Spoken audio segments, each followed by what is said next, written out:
नमस्कार दोस्तों, तो मैं आज कुछ इंडियन मसालों के बारे में बात करने आई हूँ। मैं बात करने नहीं, उन्हें एक्सपोज करने आई हूँ। जी हाँ दोस्तों, अगर मैं कहूँ कि जो हम मसाले खा रहे हैं उससे हमें कैंसर हो सकता है, आप मेरी बातों पे यकीन नहीं करोगे। इसीलिए मैं कुछ सबूत के साथ आपको ये चीजें बताने आई हूँ। जी हाँ दोस्तों, वैसे तो बहुत सारी चीजें हैं जो हमारे आसपास हमारी लिविंग स्टाइल में शामिल है, जो हमें कैंसर की तरफ लेके जाती है। लाइक कोल्ड ड्रिंक्स हो गया, बहुत सारी चीजें हैं, जितने भी चॉकलेट्स के सब में कुछ ना कुछ ऐसे केमिकल्स पाए जा रहे हैं जो कार्सिनोजेनिक होते हैं। जी हाँ, लेकिन अगर मैं कहूँ कि हम खाने में जो स्वाद डाल रहे हैं, जो मसाले डाल रहे हैं, उससे भी हमें कैंसर का खतरा बढ़ रहा है। जी हाँ, ब्रेस्ट कैंसर, ओवेरियन कैंसर, बहुत सारे कैंसर जो है इससे हो रहे हैं। क्यों हो रहे हैं? बिकॉज इसके अंदर जो मसाले के अंदर पाया जा रहा है केमिकल, वो एक कार्सिनोजेनिक केमिकल है जिसे एज ए पेस्टिसाइड यूज किया जाता है, वो भी बहुत कम लिमिट में।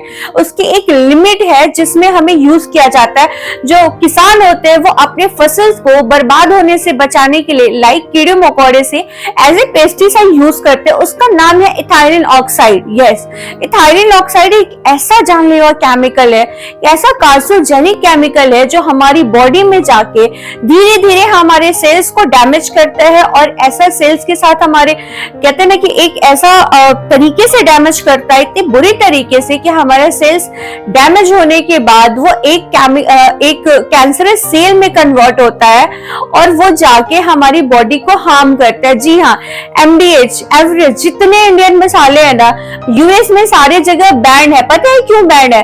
एवरेस्ट के जो फिश करी मसाला है, सांबर मसाला, उसमें इथाइलिन ऑक्साइड पाया गया। जी हाँ, लेकिन इंडियन जो मार्केट है वो इस चीज को मानती ही नहीं है। जो हमारी सरकार है वो इस चीज पे ध्यान ही नहीं दे रही है।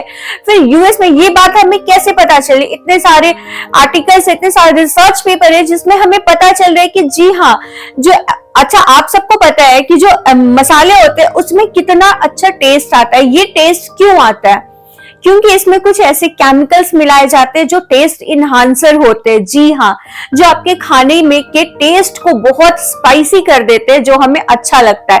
लेकिन क्या वो केमिकल्स हमारी सेहत के लिए जरूरी है? क्या वो केमिकल हमारी सेहत के लिए कितना हार्मफुल है, ये आपको जानना बहुत जरूरी है। ये आपका राइट है कि आप जो खा रहे हो, जो मार्केट से परचेज कर रहे हो, क्या वो आपकी सेहत के लिए अच्छा है या बुरा। जी हाँ, अब यहाँ पे मैं आपको दूसरे स्टेप में बताऊं, जो एमडीएच के मसाले हैं उसे अमेरिका में हर जगह बैन किया गया। कुछ ऐसे स्लॉट थे एमडीएच मसाले के जिसे रिजेक्ट किया गया। पता है क्यों रिजेक्ट किया गया? क्योंकि उसमें इथाइलिन ऑक्साइड पाया गया। इथाइलिन ऑक्साइड एक ऐसा केमिकल है जिसे एज ए पेस्टिसाइड यूज किया जाता है। वो एक गैस के फॉर्म में यूज किया जाता है, जो कि दिखता बिल्कुल नहीं है, बट वो एक गैस होता है जिससे कि आग लगने की भी चांसेस होते हैं। जी हाँ, यहाँ पे दूसरा जो हमारा पाया जाता है वो सैल्मोनेला होता है, एक वायरस होता है जिसकी वजह से हमें स्टमक पेन, जिसकी वजह से फीवर, जिसकी वजह से वोमिटिंग, जिसकी वजह से हमें कहते हैं कि फूड इन्फेक्शन होता है, वो पाया गया, उसकी मात्रा पाई गई है। जी हाँ दोस्तों, तो ये मसाले कितने सेफ है?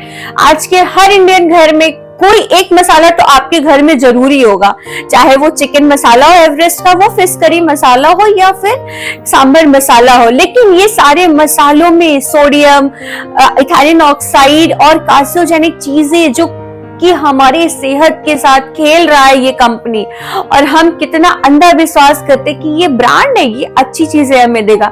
मैं आपको बताऊं, जितना आप ऑर्गेनिक चीजें खाओगे उतने सेफ रहोगे। जी हाँ दोस्तों, अब यहाँ पे मैं बताऊं कि जो बच्चे हैं जिनका ग्रोइंग स्टेज होता है, हम अपने घर में जो भी खाना बनाते हैं हमारे बच्चे भी खाते हैं, और हम उन्हीं मसालों का यूज करके खाते हैं, जो कि बच्चों के ब्रेन डेवलपमेंट में बहुत ज्यादा इफेक्ट करता है दोस्तों, बहुत ज्यादा। क्योंकि जो इथाइलिन ऑक्साइड है हमारी बॉडी में एक गैस के फॉर्म में जाता है और वो पूरा स्प्रेड होता है और हमारे सेल्स को डैमेज करता है, और हमारे ब्रेन तक जो नर्वस सिस्टम भी डैमेज हो सकता है, ऐसा हो सकता है। जी हाँ, आपके बच्चों को हार्ट अटैक जैसी बीमारी, नर्वस सिस्टम डैमेज हो सकता है, बहुत गंभीर बीमारियां हो सकती है। आप अपने बच्चों को बचा सकते हो इन मसालों का ना यूज करके। आज से, अभी से अपने घर में से जितने ये सारे मसाले है प्लीज उसे डस्टबिन में डाल दो। नहीं डालोगे तो दोस्तों पछताओगे। पता है क्यों?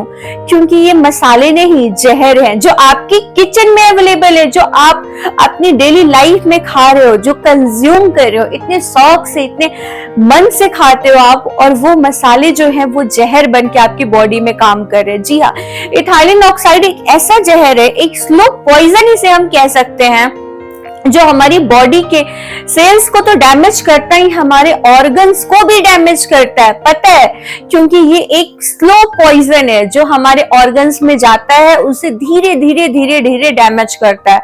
बहुत सारी ऐसी, एक आपने वीडियो देखी होगी, आजकल बहुत ट्रेंड में है, कि एक यूट्यूबर है जिन्होंने अपने सारे जितने भी वीडियो हैं उनमें दिखाया है कि किस तरीके से इंडियन गवर्नमेंट जो है वो चुप बैठी हुई है। जो मसाले हैं वो क्यों सारे मसाले, चाहे वो बेल्जियनी हो, चाहे वो अमेरिका हो, चाहे वो रूस हो, कहीं भी जाओ फॉरेन कंट्रीज में मसाले बैन हो रहे हैं। एवरेस्ट के, एमडीएच के सारे मसाले क्यों बैन हो रहे हैं? जब एक टाइम था जब मैगी के लिए कहा गया था कि मैगी में सोडियम पाया गया तो उसे हमारी गवर्नमेंट ने बैन किया था, उसी तरीके से क्यों नहीं इन मसालों को भी बैन किया जा रहा है? लेकिन ये मसाले वाली कंपनियां कहती है कि नहीं, हम तो जो भी चीजें यूज कर रहे हैं वो हम एक दायरे में रह के यूज कर रहे हैं, जो फूड सेफ्टी लाइन में जो FSSAI ने डिसाइड किया है उस दायरे में हम यूज कर रहे हैं। क्या आपको पता है कि आपके साथ जो गलत हो रहा है, जो ये कंपनियां आपके आंखों पे धूल झोंक रही है, वो किस तरीके से आपके सेहत की खिलवाड़ कर रही है चंद रुपयों के लिए? जी हाँ दोस्तों,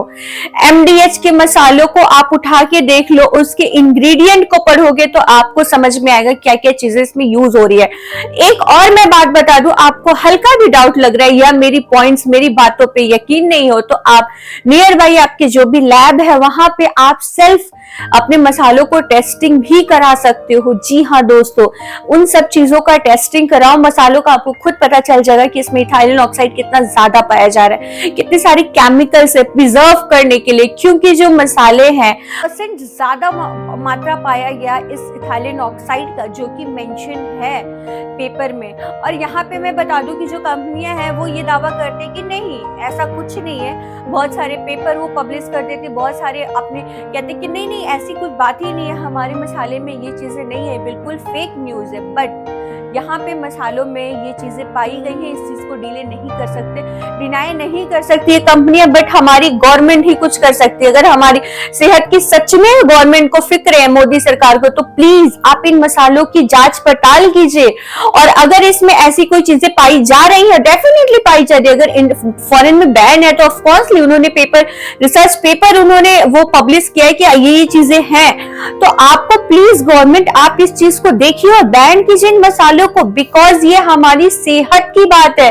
हमसे ज्यादा हमारे आने वाली जनरेशन, हमारे बच्चों की बात है कि उनके ब्रेन के साथ खेला जा रहा है, उनके ब्रेन डेवलपमेंट में प्रॉब्लम्स आ रही है। क्यों आ रही है? क्योंकि ये आसपास की जो चीजें हैं ना, उसमें सोडियम, इथाइलिन ऑक्साइड जैसी गंभीर और बहुत बेकार जिसे कह सकते हैं वो केमिकल पाई जा रही है। तो प्लीज आप लोग इस चीज के ऊपर आवाज उठाओ, और अगर नहीं गवर्नमेंट कुछ करे तो हमें एज ए सोसाइटी हमें अपने आप अपने सेहत का ध्यान रखना है, और इन मसालों को ऐसे कूड़ेदान में फेंक दो, बाइकआउट करो, बिल्कुल इन मसालों का यूज मत करो। जब जितने भी इंडियन सोसाइटी, जितने भी इंडिया में लोग अगर मसालों की यूज ही नहीं करेंगे तो ये कंपनियां फिर बनाना क्यों ना बंद करेंगी? क्यों नहीं? फिर तो ये कहते हैं ना कि यार मतलब ये मसाले हमारी जिंदगी के साथ खेल रहा है। अभी हम क्या करें? अभी हम ऑर्गेनिक चीजों की तरफ मूव करेंगे, क्योंकि ऑर्गेनिक चीजें ना देखने में सूखी सी होंगी, बहुत कैसे फ्रेश नहीं दिखेंगी, क्योंकि उनमें केमिकल्स कम डाले रहते हैं या ना के बराबर यूज किए जाते हैं, जो कि हमारे सेहत को हार्म नहीं कर सकता, लेकिन वो कहते हैं ना कि वो हमारी सेहत के लिए बहुत अच्छा रहेगा। तो प्लीज आप लोग ऑर्गेनिक चीजों का यूज करो, ऑर्गेनिक चीजें खाओ और अवेयरनेस फैलाओ कि इन मसालों से हमारे साथ क्या हो रहा है और हमारी लाइफ के साथ क्या हो सकता है।